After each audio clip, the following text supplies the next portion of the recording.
ॐ सच्चिदानन्दरूपाय विश्वोत्पत्त्यादिहेतवे तापत्रयविनाशाय श्रीकृष्णाय वयं नमः। ॐ श्रीमद्भागवत महापुराण पहला अध्याय देवर्षि नारद की भक्ति से भेंट। सच्चिदानंद स्वरूप भगवान श्री कृष्ण को हम नमस्कार करते हैं, जो जगत की उत्पत्ति, स्थिति और विनाश के हेतु तथा आध्यात्मिक, आदि दैविक और आदि भौतिक तीनों प्रकार के तापों का नाश करने वाले हैं। जिस समय श्री सुखदेव जी का यज्ञोपवीत संस्कार भी नहीं हुआ था तथा लौकिक वैदिक कर्मों के अनुष्ठान का अवसर भी नहीं आया था, तभी उन्हें अकेले ही संन्यास लेने के लिए घर से जाते देखकर उनके पिता व्यास जी विरह से कातर होकर पुकारने लगे, बेटा बेटा तुम कहाँ जा रहे हो। उस समय वृक्षों ने तन्मय होने के कारण श्री सुखदेव जी की ओर से उत्तर दिया था, ऐसे सर्वभूत हृदय स्वरूप श्री सुखदेव मुनि को मैं नमस्कार करता हूँ।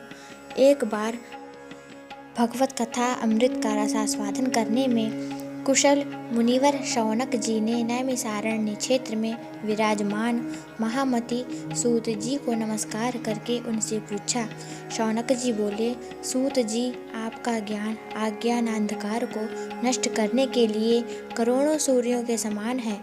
आप हमारे कानों के लिए रसायन अमृत स्वरूप सार गर्भित कथा कहिए।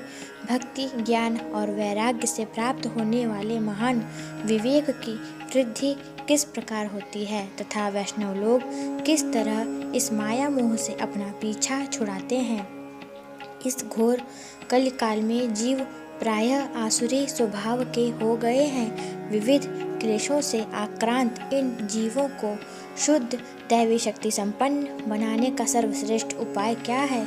सूत जी, आप हमें कोई ऐसा शाश्वत साधन बताइए जो सबसे अधिक कल्याणकारी तथा पवित्र करने वालों में भी पवित्र हो तथा जो भगवान श्री कृष्ण की प्राप्ति करा दे। चिंतामणि केवल लौकिक सुख दे सकती है और कल्प वृक्ष अधिक से अधिक स्वर्गीय संपत्ति दे सकता है, परंतु गुरुदेव प्रसन्न होकर भगवान का योग्य दुर्लभ नित्य वैकुंठ धाम दे देते हैं। सूत जी ने कहा, शौनक जी, तुम्हारे हृदय में भगवान का प्रेम है, इसलिए मैं विचार कर तुम्हें संपूर्ण सिद्धांतों का निष्कर्ष सुनाता हूँ, जो जन्म मृत्यु के भय का नाश कर देता है, जो भक्ति के प्रवाह को बढ़ाता है और भगवान श्री कृष्ण की प्रसन्नता का प्रधान कारण है। मैं तुम्हें वह साधन बतलाता हूँ, उसे सावधान होकर सुनो। श्री सुखदेव जी ने कलयुग में जीवों के काल रूपी सर्प के मुख का ग्रास होने के त्रास का आत्यंतिक नाश करने के लिए श्रीमद् भागवत शास्त्र का प्रवचन किया है। मन की शुद्धि के लिए इससे बढ़कर कोई साधन नहीं है। जब मनुष्य के जन्म जन्मांतर का पुण्य उदय होता है, तभी उसे इस भागवत शास्त्र की प्राप्ति होती है। जब सुखदेव जी राजा परीक्षित को यह कथा सुनाने के लिए सभा में विराजमान हुए, तब देवता लोग उनके पास अमृत का कलश लेकर आए। देवता अपना काम बनाने में बड़े कुशल होते हैं, अतः यहाँ भी सबने सुखदेव मुनि को नमस्कार करके कहा, आप यह अमृत लेकर बदले में हमें कथा अमृत का दान दीजिए। इस प्रकार परस्पर विनिमय अदला बदली हो जाने पर राजा परीक्षित अमृत का पान करें और हम सब श्रीमद् भागवत रूप अमृत का पान करेंगे। इस संसार में कहाँ कांच और कहाँ महामूल्य मणि तथा कहाँ सुधा और कहाँ कथा। श्री सुखदेव जी ने यह सोचकर उस समय देवताओं की हंसी उड़ा दी थी। उन्हें भक्ति शून्य कथा का अनधिकारी जानकर कथा अमृत दान नहीं किया। इस प्रकार यह श्रीमद् भागवत की कथा देवताओं को भी दुर्लभ है। पूर्व काल में श्रीमद् भागवत के श्रवण से ही राजा परीक्षित की मुक्ति देखकर ब्रह्मा जी को भी बड़ा आश्चर्य हुआ था। उन्होंने सत्यलोक में तराजू बांधकर सब साधनों को तौला, अन्य सभी साधन तौल में हल्के पड़ गए। अपने महत्व के कारण भागवत ही सबसे भारी रहा। यह देखकर सभी ऋषियों को बड़ा विस्मय हुआ। उन्होंने कलयुग में इस भगवद रूप भागवत शास्त्र को ही पढ़ने सुनने से तत्काल मोक्ष देने वाला निश्चय किया। सप्ताह विधि से श्रवण करने पर यह निश्चय भक्ति प्रदान करता है। पूर्व काल में इसे दयापरायण सनकादि ने देवर्षि नारद को सुनाया था। यद्यपि देवर्षि ने पहले ब्रह्मा जी के मुख से इसे श्रवण कर लिया था, तथापि सप्ताह श्रवण की विधि तो उन्हें सनकादि ने ही बताई थी। शौनक जी ने पूछा, सांसारिक प्रपंच से मुक्त एवं विचरणशील नारद जी का सनकादि के साथ संयोग कहाँ हुआ और विधि विधान के श्रवण में उनकी प्रीति कैसे हुई? सूत जी ने कहा, अब मैं तुम्हें वह भक्तिपूर्ण कथानक सुनाता हूँ जो श्री सुखदेव जी ने मुझे अपना अनन्य शिष्य जानकर एकांत में सुनाया था। एक दिन विशालापुरी में वे चारों निर्मल ऋषि सत्संग के लिए आए। वहाँ उन्होंने नारद जी को देखा। सनकादि ने पूछा, ब्राह्मण, आपका मुख उदास क्यों हो रहा है? आप चिंतातुर कैसे हैं? इतनी जल्दी जल्दी आप कहाँ जा रहे हैं और आपका आगमन कहाँ से हो रहा है? इस समय तो आप उस पुरुष के समान व्याकुल जान पड़ते हैं जिसका सारा धन लुट गया हो। आप जैसे आसक्ति रहित पुरुषों के लिए यह उचित नहीं है, इसका कारण बताइए। नारद जी ने कहा, मैं सर्वोत्तम लोक समझकर पृथ्वी में आया था। यहाँ पुष्कर, प्रयाग, काशी, गोदावरी, नासिक, हरिद्वार, कुरुक्षेत्र, श्रीरंग और सेतुबंध आदि कई तीर्थों में मैं इधर उधर विचरता रहा, किंतु मुझे कहीं भी मन को संतोष देने वाली शांति नहीं मिली। इस समय अधर्म के सहायक कलयुग ने सारी पृथ्वी को पीड़ित कर रखा है। अब यहाँ सत्य, तप, शौच, बाहर भीतर की पवित्रता तथा दया दान आदि कुछ भी नहीं है।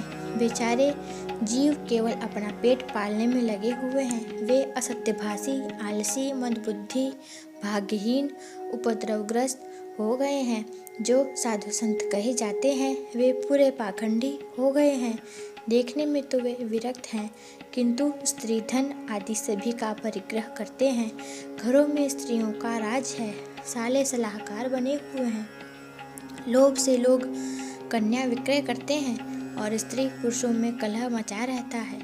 महात्माओं के आश्रम, तीर्थ और नदियों पर यवनों विधर्मियों का अधिकार हो गया है।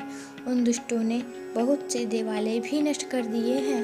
इस समय यहाँ न कोई योगी है, न सिद्ध है, न ज्ञानी है और न सत्कर्म करने वाला ही है।